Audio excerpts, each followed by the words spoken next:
get talking on the markets and any sort of reaction with regards to IIP and what it could hold for the RBI policy. Sandip Sabharwal of PLL joins in with his view. Sandip, hi, afternoon. You know, Infosys has reacted well. We have the IT index, which is higher today. We have Asia, actually, which is outperforming as well. But there seems like there's some amount of resistance which is coming into our markets at that 6,000 mark, and the broader markets have come off a tad bit in the past couple of trading sessions as well. What is your sense in terms of the markets and the way forward? Is there some amount of profit booking that is in line now? Yeah, hi, morning. No, I don't think that there's any major profit booking. I don't think that as it is, people are so much into the market that they'll actually be doing much of profit booking. I think Infosys movement by itself shows the kind of short positions which were built up by hedge funds in Infosys, because of the last few quarters just short Infosys prior to results was a clear money making strategy, and the strategy, people try to follow the strategy which unless and until it doesn't work out. This kind of up move in a large cap stock I don't think I have seen any time in the last few years. On the downside we've seen it, but on the upside we've never seen it actually. So I think this and the IT index was one big drag on the market, because if we see there are enough triggers this year for interest rate sensitives, because I think clearly we'll see interest rates go down pretty strongly this year. So there are enough triggers for them, but the IT sector was something which we were unsure of. And now we see that there are signs of stabilization in that sector also. And if one has a view that the rupee could actually remain at current levels or even weaken from here, then IT could be a good bet for this year also. So Sandip, should I understand that from the Infosys numbers, you can generalize that IT sector itself is perhaps better off than the investor sentiment has allowed? Yeah, it seems so, because I think in a tough environment, especially when the US presidential elections were there, this entire fiscal cliff talk was there. Even in that scenario, if they are saying that they have several large deals in the pipeline, that reflects pretty well on the overall scenario.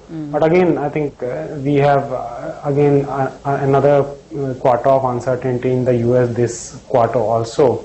So I think we could see some sort of postponements of decisions, but that postponement does not seem to mean at this stage, it doesn't look like that actually the spends are going off or going down. Yeah, so it is positive. Okay, so positive on IT, at least from what the sentiment now is working with. What about the IIP number itself? So seasonally adjusted, this is not a bad number. It does show some resilience in a month when actually the number of working days is very little and the stockists are full of stocks. So you think some kind of stability is returning? Would you get positive from here on in terms of growth? I think growth has clearly bottomed. How strongly it will come up is something we have to see. I think everyone except the RBI seems to know that the economy is under stress and it needs some sort of monetary stimulus. And hopefully that's something which we'll see happening from this month onwards. However, I don't see that the recovery will be very, very strong because of the way the capital goods segment actually has come off, and I think that will take some time to revive.